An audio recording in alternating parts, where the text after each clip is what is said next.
Assalamualaikum warahmatullahi wabarakatuh. Alhamdulillah, bersyukur kepada Allah Subhanahu wa taala, bersolawat kepada baginda Rasul Muhammad sallallahu alaihi wasallam. Dengan senantiasa kita mengucapkan Allahumma sholli ala sayyidina Muhammad wa ala ali sayyidina Muhammad. Para siswa-siswi Mandua dimanapun Anda berada, tentunya di video kali ini saya akan menyampaikan beberapa poin penting tentang materi yang telah kita sampaikan beberapa hari yang lalu. Yang pertama adalah perkembangan fikih dan juga usul fikih dalam kehidupan.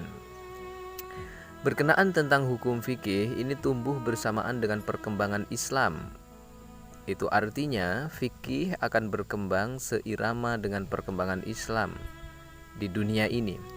Tentu semakin meluasnya agama Islam, maka hukum-hukum fikih juga akan semakin meluas status hukumnya.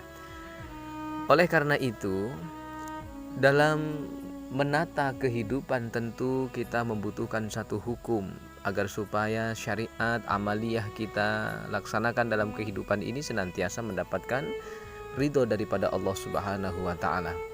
Nah, tentunya di dalam menjalani hidup dalam beragama, terutama adalah agama Islam, ini hukum-hukum yang mengatur muamalah kita adalah fikih.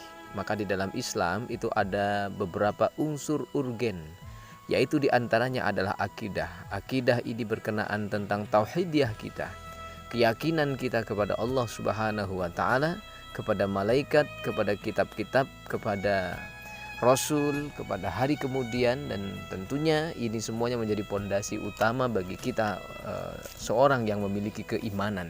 Nah, ketika akidah kita sudah kuat, sudah kokoh, maka ini butuh pembuktian yang berupa akhlak budi pekerti dalam kehidupan. Kemudian ketika akidah sudah kokoh, akhlak kita sudah baik, maka hukum-hukum suatu perbuatan dalam kehidupan ini akan berfungsi dengan sesuai yang diinginkan, sesuai dengan syariat Islam. Maka di dalam Islam bagian atau kumpulan dari beberapa unsur urgen itu, yang pertama adalah akidah, yang kedua adalah akhlak dan hukum suatu perbuatan ketika kita melakukan segala sesuatu muamalah kepada sesama manusia maupun kepada Allah Subhanahu wa taala. Kemudian perkembangan fikih ini dibagi menjadi beberapa periode. Di antaranya periode perkembangan fikih ini adalah periode Nabi, saat ketika hukum langsung bersumber kepada Nabi Shallallahu Alaihi Wasallam. Ketika Nabi belum bisa menjawab, maka saat ketika itu turunnya ayat untuk menentukan sebuah hukum pada satu perbuatan seseorang. Kemudian setelah periode Nabi, sewafatnya Rasulullah Shallallahu Alaihi Wasallam, maka ada periode sahabat yang melanjutkan estafet perkembangan fikih dalam kehidupan ini. Setelah periode sahabat berakhir, maka ini ada periode kodifikasi. Setelah ada periode kodifikasi akan saya bahas secara detail pada kesempatan yang lain.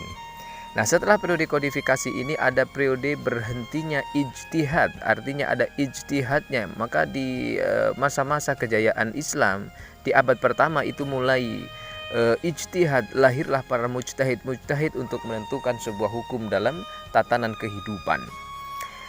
Baik, para siswa-siswi dimanapun Anda berada, berikut ini merupakan sumber-sumber hukum Islam.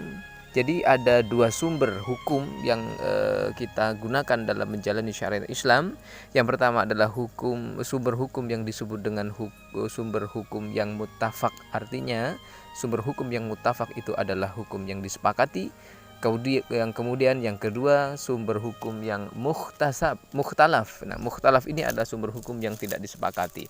Artinya itu bukan tidak boleh diterapkan dalam kehidupan, itu diterapkan dalam kehidupan boleh, namun tidak dijadikan sebagai sumber hukum.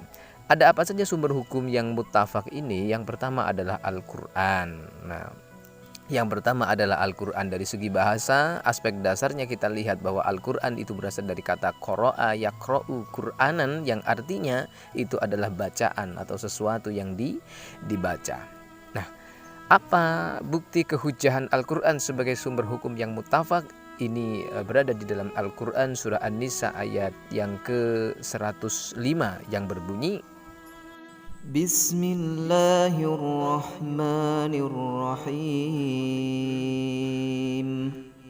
Inna anzalna ilaikal kitab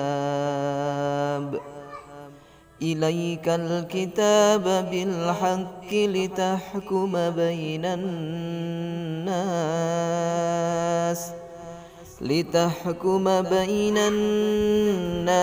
bima arakallah wa la takun lil khainina khasima.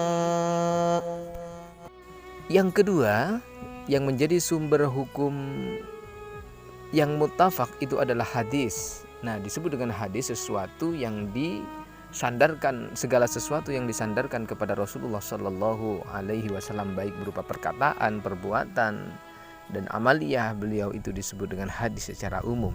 Kemudian ada ijma sebagai sumber hukum. Ijma adalah pendapat para ulama saat ketika dalam Al-Quran satu hukum tidak ditemukan, maka hadis yang memberikan komplit makna komplit penjelasan dari Al-Quran. Saat ketika tidak ditemui dengan hadis, maka ijma lah yang bekerja untuk menentukan satu hukum.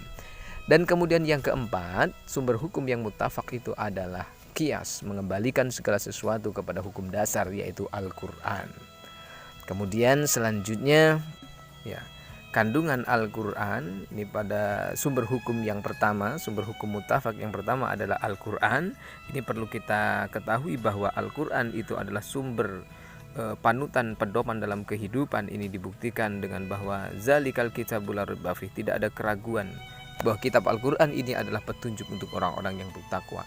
Apa saja yang menjadi sumber hukum? Yang pertama adalah tauhid, yang kedua ibadah, dan yang ketiga adalah janji dan ancaman. Selanjutnya adalah ada riwayat dan cerita. Itu artinya Al-Quran tidak hanya bersifat janji, ancaman, dan lain sebagainya, tetapi Al-Quran juga berisikan tentang cerita-cerita di masa lalu, masa sekarang, dan di masa yang akan datang.